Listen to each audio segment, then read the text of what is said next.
What is going on, guys? Bruin Steel here. Welcome back to another WWE broadcast. I'm your host, Bruin Steel, and I'm joined by Canadian Yorker, and we are recapping the Monday Night Raw that took place May 19th, 2025, and it took place in Greenville, South Carolina. And just want to let you guys know that I skipped the Friday Night Smackdown from last week. I don't know. I've been really lazy. I don't know why. But that is what it is.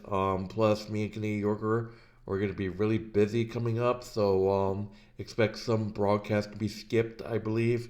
I'm not even sure. Plus, I'm going to be out of town the next couple 3 weeks, so Canadian Yorker here is going to be in charge of the next couple of broadcasts. So yeah, Canadian Yorker, how's it going tonight? I gotta say it's been, this week is busy, despite the fact that both of us are busy, and I know you're gonna be out of town. I'm glad to be here for another broadcast and talking about wrestling. Alright, so let's get started. We are doing this video really late, so like I said, it's the work schedule that Canadian Yorker has now. It's currently 12:30 a.m. in the morning. So yeah, there'll be a couple times we might have to skip a broadcast because I might be tired or he might be tired, but I mean, we're here. But anyways, let's get started. The Monday Night Raw. Starting off the show, we got Logan Paul making his entrance. He says it's the fact that he'll beat Jey Uso on Saturday, and when he returns to the ring on Raw after, he'll be your new WWE World Heavyweight Champion. Don't like facts? He's got more for you. Jey Uso is the current World Champion. Jey Uso tapped Gunther out at WrestleMania. He gets mad at the crowd for yeeting and continues saying he won his first singles title 12 years faster than Uso did. Jey is barely hanging on to the title, and he knocked him out 3 times.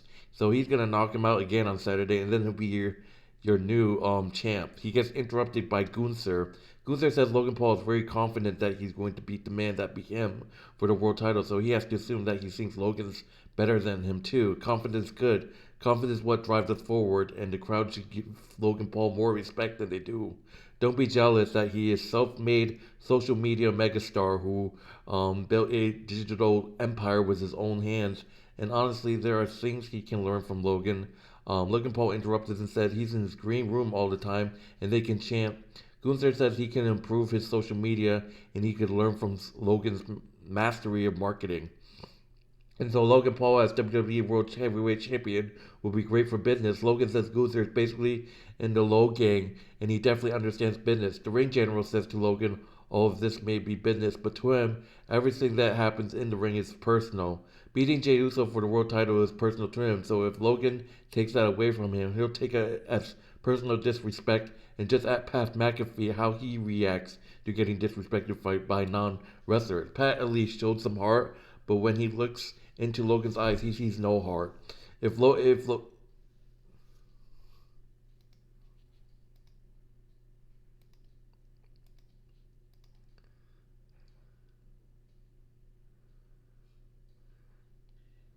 face it, if Logan if I think I maybe it wasn't might be a finished little yet. too soon for. Yeah, I'm here. I just Um, lost connection, guys. Sorry. go ahead. Oh my god. I thought he had to.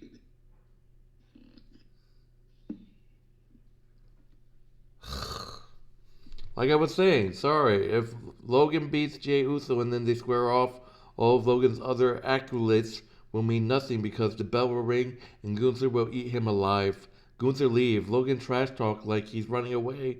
Jey Uso appears behind him and takes his head off with a super kick. Jay gets on the mic briefly and said he's going to beat Logan on Saturday and then he'll see the ring general in Phoenix. So that would do it for the opening segment. What are your thoughts?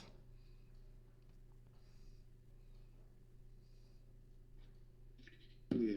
Um, I think this was an interesting segment with Logan Paul and Jey Uso and Gunther. However, I think that after Gunther losing his title to Jey Uso in such a fashion, Gunther definitely should get a shot to reclaim his World Heavyweight Championship. In all honesty, I can see that happening because Gunther was the champion and Jey Uso did him pretty single handedly.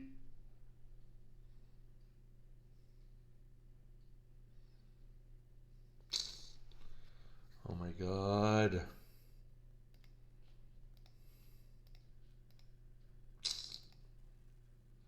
Paul and Jay Uso having moments. I don't think it's not Logan Paul's time yet because yes, Logan Paul is yeah, but so what, man?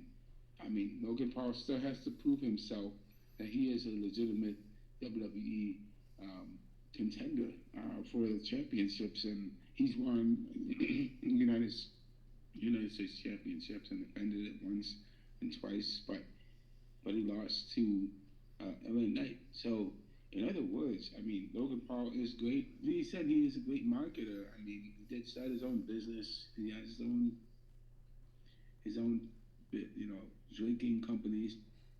Logan Paul is, he knows a lot about how to get himself,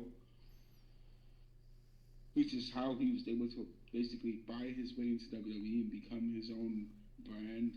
Um, at the same time, I think that Logan Paul definitely maybe should wait. Maybe him doing the Saturday night, um, doing being the challenger for Jey Uso for the championship, maybe a little bit too soon. So I think maybe that could have been put off, but it's here right now, and we're gonna have to see who's gonna be the person coming out, who's gonna be the champion coming out at Saturday night main event um, this week. Alright, sorry guys, I just got more technical difficulties. I had more technical difficulties with my internet.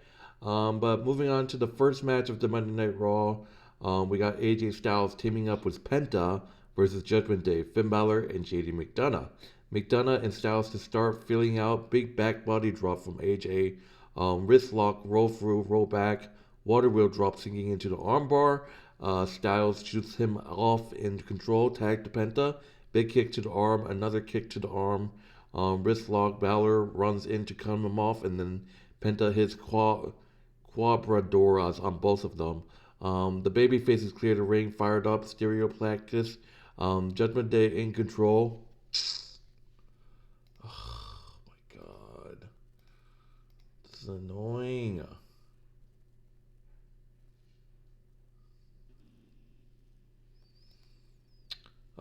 Judgment Day in control and working Penta over. McDonagh gets him up top. Back suplex countered into a crossbody, and both men are down and out. Tags made.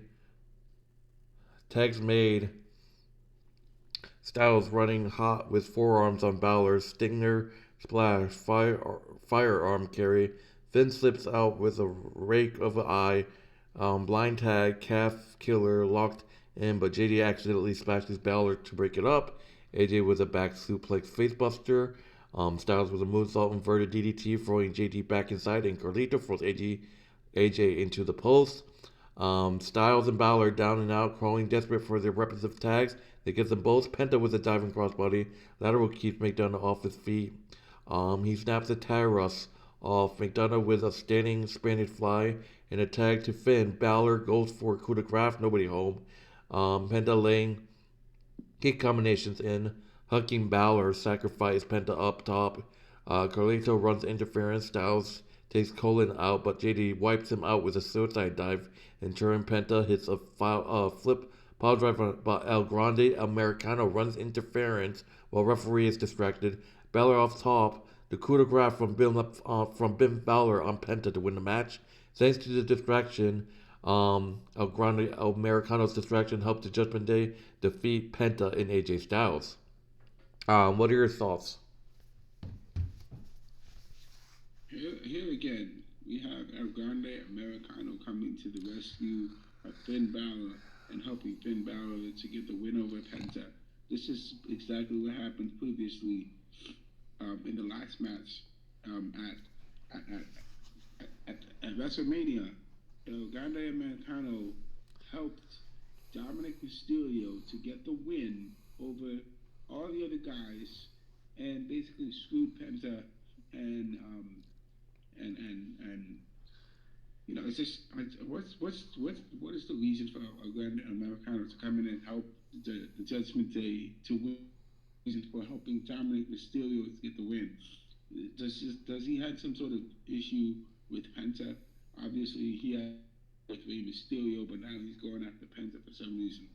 I don't understand why. There's no storyline reason. He hasn't explained his reason. We don't even know who he is. We don't know who Nakano is. But here's the thing. Finn Balor gets the win. When was the last time we saw Finn Balor actually win in a match? It's been pretty much a few months, seems like it's been ages since Finn Balor actually won a legitimate match.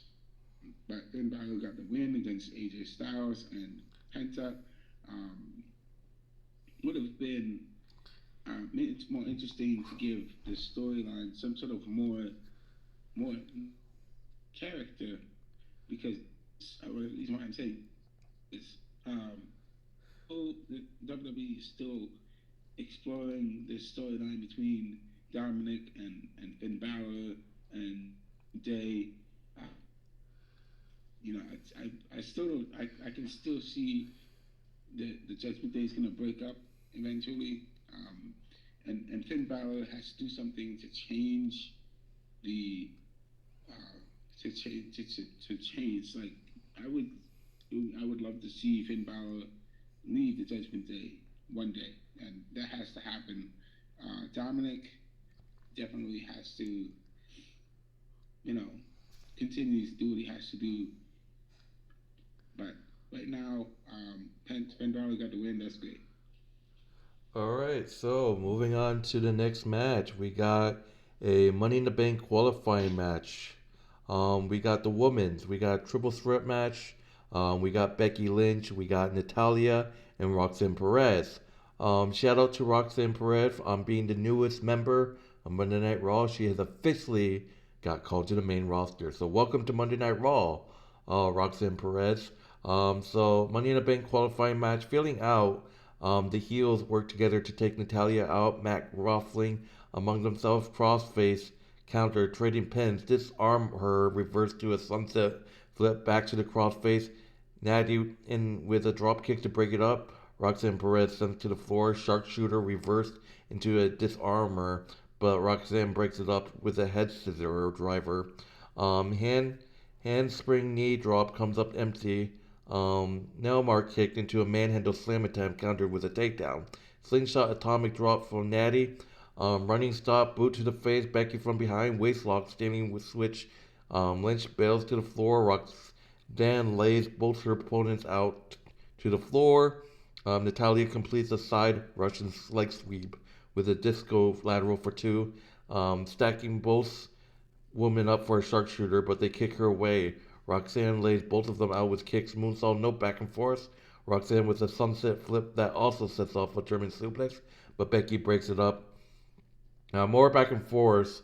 Natalya with a linger bomb on Lynch for two. Up top with Roxanne. Suplex connects so close. Manhandle Slam connects. But Lyra Valkyria gets involved in this match and pulls Becky off the cover and beats her down on the floor. Brawling, Becky Lynch shoves her into the barricade and returns to the match. Double leg from Natty. Lyra pulls Becky out of the ring again. Roxanne Perez is ready. Roxanne Perez hitting pop rocks on Natalya to qualify. So Roxanne Perez defeats Natalya and Becky Lynch by pitfall to qualify for the Money in the Bank ladder match.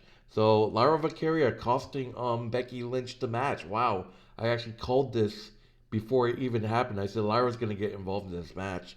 But Roxanne Perez, what a debut, winning a qualifying match for Money in the Bank ladder match. What are your thoughts on Roxanne defeating Becky Lynch and Natalya? Yeah, I definitely think that this is Roxanne is very good. She's shown how good she can be.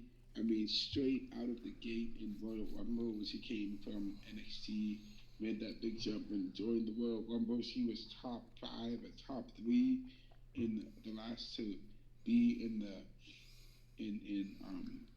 the finals of Royal Rumble, but she got knocked out. She got knocked out of Royal Rumble. Now she's qualifying for the money in the Royal Rumble. I mean, for the Money in the Bank, um, which is interesting. Now Roxanne like potentially could win the Money in the Bank, and if she does win the Money in the Bank, who's she going to be cashing in her the bank contract on? That remains to be seen. Um, I think it's great that Roxanne is there.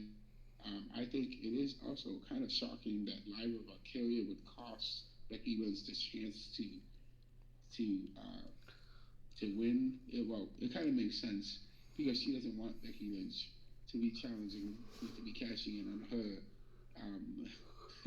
So that kind of makes sense. But for Natalya now, she's been one of the best out there. I mean, for anyone who needs Money in the Bank contracts, it's Natalya.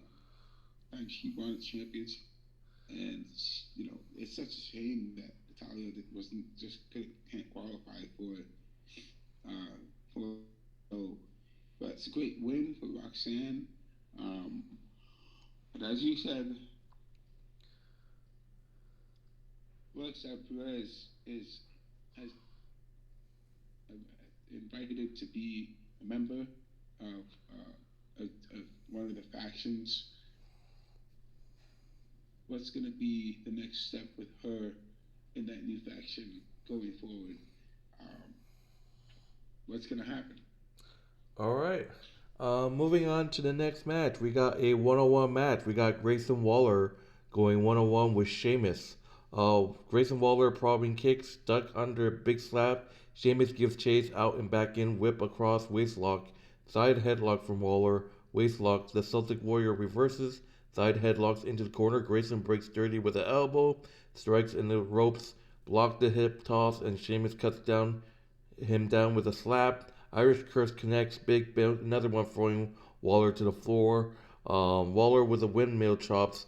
Sheamus fires up and turns him around for repeated overhand chops of his own. Siri runs interference and it backfires on Grayson. Corner lateral, big slam, carve fate applied, hanging Waller over his shoulder and spinning him out. Double fish hook follows. Sheamus out to the apron and Grayson hits the beats of Brohan. Sheamus blocks fireman's carry, white noise on the apron. Waller decides to take a walk. Austin tries to convince him to stay in the match, and all it does is to get the Celtics Warrior to drag Grayson up on the apron for beats of Bro Ram. Austin Theory is cackling about it. Sheamus calls for it. Sheamus wins by pinfall with the Bro kick. Sheamus defeats Grayson Waller by pinfall. And all I can say is I think we are seeing the end of A-Town Down Under. I think they're going to break up. So what are your thoughts on Sheamus defeating Grayson Waller? I think it's great because Sheamus gets the win against, and Sheamus he's improving his chances. Sheamus is improving his chances to challenge some champion for a championship, and that's definitely happening. Definitely see that happening. As for Grayson Waller, man, when was the last time we saw Grayson Waller much active? He definitely has to have more shine in the ring. He's got to be getting involved and that's the way I see it. I don't really see Grayson Waller and Austin Theory staying together for much longer because it looks like guys are there are some cracks that are starting to form, and they have. I don't see them staying together. One of them's going to turn on the other. That's going to happen for sure. All right, so moving on to the next match, we got another Money in the Bank qualifying match. We got Rhea Ripley. We got Zoe Stark. We haven't seen Zoe Stark in forever, and to our surprise, a returning Kairi Sane. Kairi Sane has returned from injury. Triple threat match, Money in the Bank qualifying match. A returning Kairi Sane versus Rhea Ripley versus Zoe Stark. All three women looking early pitfalls. Rhea Ripley blasts Sane with a German suplex, and Stark drops kicks her into grounded punches. Back and forth, filling out up and over into T-dress from Kyrie Sane fired up. Zoe goes for a missile dropkick, but comes up lame in her knee. So the ringside doctor slices in to check on Zoe. The match grinds to a halt. Um, so Zoe Stark had a blown knee and had to be taken to the back room. Um, I think Zoe Stark. I think Zoe Stark torn her ACL. It didn't look good. Not seeing her for so much, just for her to come out to a match just to get hurt. Damn, it just sucks. Because of the Zoe Stark injury, this match is now a one-on-one match. Kairi Sane versus Rhea Ripley. Rhea gets a near fall. Kairi Sane off the top. Rhea Ripley cuts her out of the mid-air in a drop kick. Back and forth from Sane kick puts Rhea into a corner. Kairi Sane marching sliding elbow to the corner. Off the top of the elbow drop, knees up, slugging it out. Rhea Ripley hitting Riptide on Kairi Sane to win the match. And I feel bad for Kairi Sane. I mean, coming back, are we going to see more of Kairi Sane? This is her return. Asuka hasn't even returned yet. Rhea Ripley defeats Kairi Sane by pinfall to qualify for the Money Bank ladder match. And thoughts and prayers go to Zoe Stark, man. Yeah, definitely. Thoughts and prayers to Kyrie Sane. Thoughts and prayers um, to, the thoughts and prayers to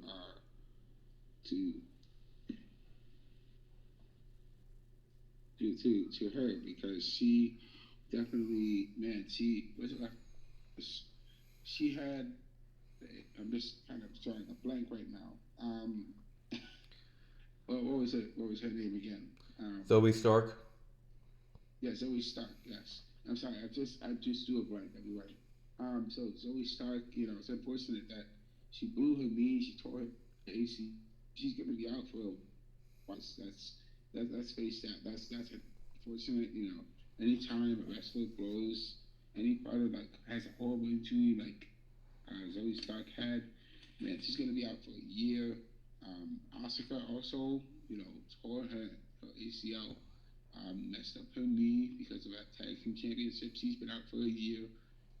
It'll be some time before she comes back. But you know, so it was down to Kyrie Sane and to Raquel, to Rhea Ripley. Obviously, Kyrie Sane put up a fight. She tried to fight against Rhea Ripley, but Rhea Ripley is just too much for her. Um, and I know I've mentioned, I've seen some Instagram, Kyrie saying, WWE saying, oh, his Instagram post saying Kyrie saying he's going to challenge Io Sky for the championship. But how can that happen? Um, in order for that to happen, Kyrie saying has to go on some sort of very amazing run, in order to challenge Io Sky for the championship. Um, but Rhea Ripley, this is Rhea Ripley's time. This is Rhea Ripley, another opportunity for Rhea Ripley to get her championship back if she's able to beat the other women there and claim her chance to become the Money in the Bank contract winner. Now she has to go through some opponents. She's got to go through Roxanne Perez again, and have Rhea Ripley.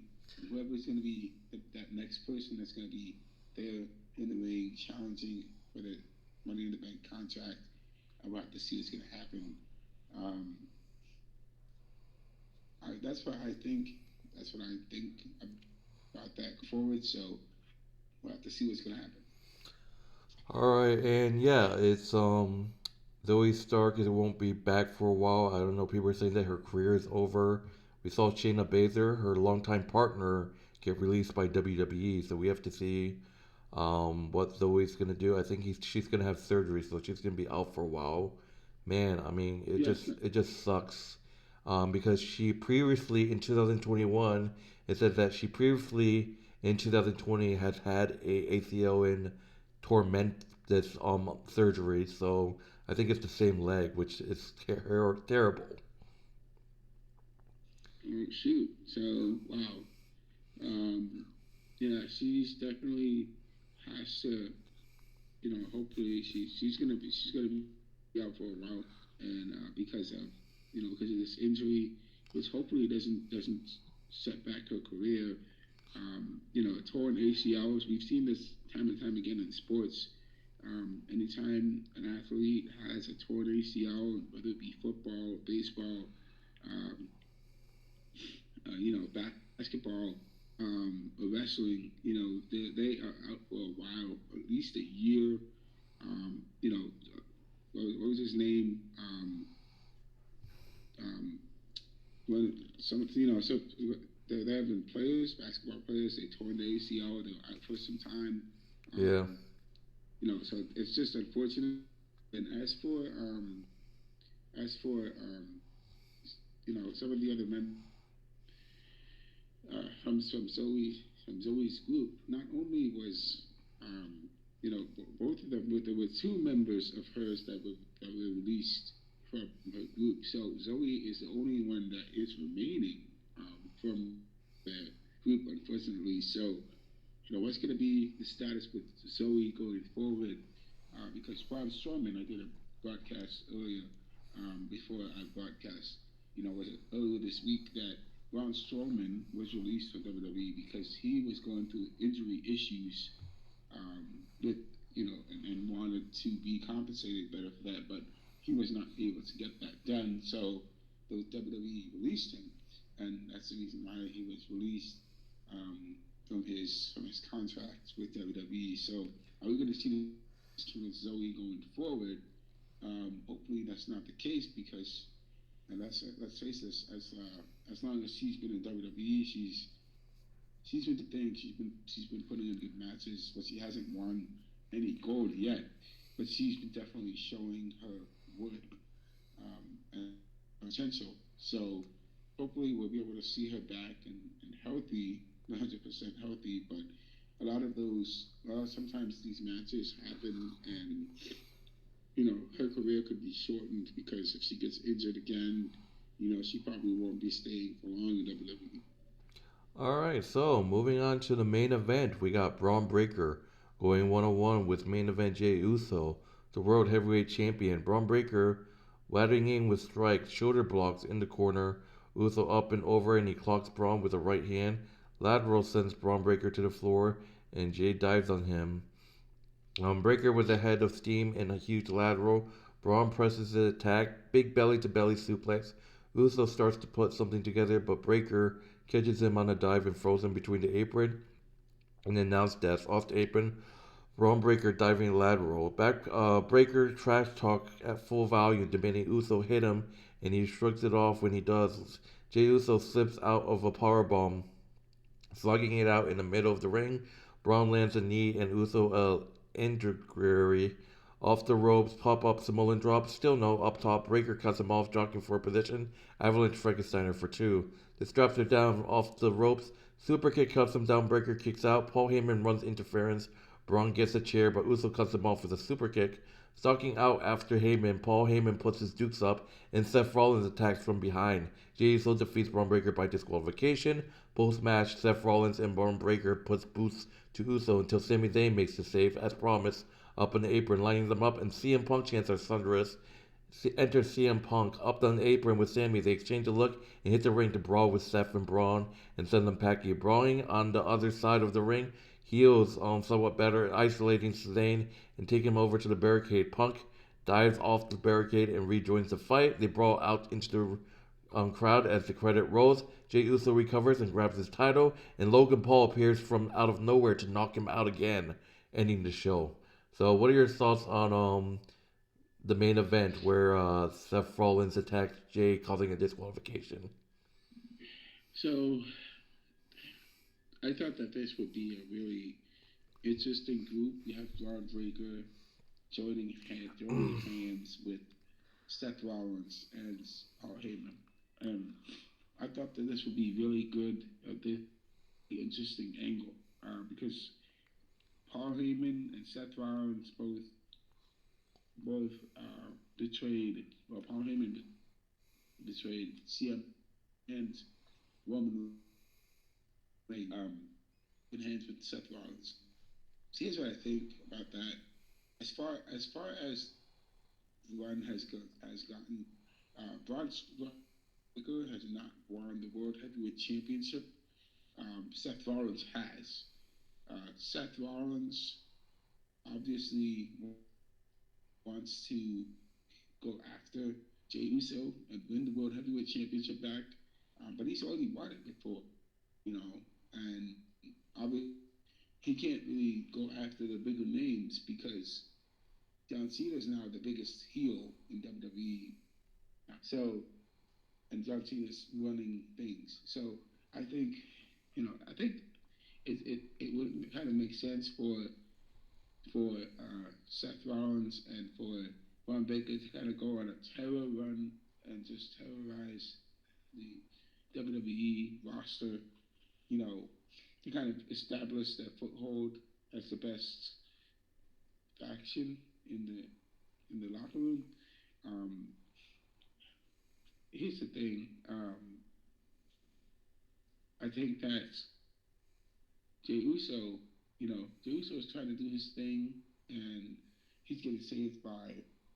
Is that instead of him getting saved by CM Punk and and and Sami Zayn? Sami Zayn has no bearing in this story whatsoever. Sami Zayn, why is Sami Zayn there? The bloodline, as I know it, is not there. The bloodline is done. It's finished. It's over with. It should have been CM Punk and Roman Reigns joining hands together to save Jey Uso. I would have loved to see that angle more because Jey Uso is the champion and Roman's coming in to help Jey fight CM Punk and Seth Rollins and Braun, but it just doesn't make sense. Sammy, who we still don't know who's going to be the third guy to join hands with Seth. Um, it could be Jey Uso. It could be someone Jey Uso knows. Like it's just kind of that's the way I see it. So that's the way I'm going to stand on. I'm going to say that for tonight. Alright, so that would do it for Monday Night Raw. Thank you guys for watching. My name is Bruce Steele. This is Canadian Yorker. We are tired. Yeah. So let's go to our gradings of this show. Yeah, it was a great show. I'm giving this show a B plus.